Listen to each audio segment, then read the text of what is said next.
What is Big O notation? Big O notation is a way to measure how fast or slow an algorithm is as the size of its input grows. It lets us compare different algorithms by focusing on their efficiency. Instead of counting every single operation, Big O describes the general shape of an algorithm's performance, helping programmers make better decisions. Why does algorithm efficiency matter? Algorithm efficiency is important because faster algorithms save time and resources. With small data, slow code might work fine. But for large data sets, an inefficient algorithm can become unusable. Understanding Big O helps you predict how code will perform, especially as problems and inputs get bigger. Common Big O classes explained.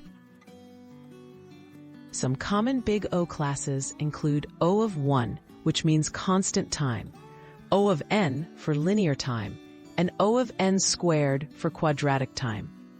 O of 1 is fastest, doing the same work regardless of input size. O of n gets slower as the input grows. O of n squared slows down even more, often seen in nested loops. Visualizing Big O with examples. Imagine searching for a name in a phone book. Looking at every page one by one is ON, linear time. If the book was sorted and you opened it in the middle, dividing it in half each time, that's O log n, or logarithmic time, which is much faster for bigger books.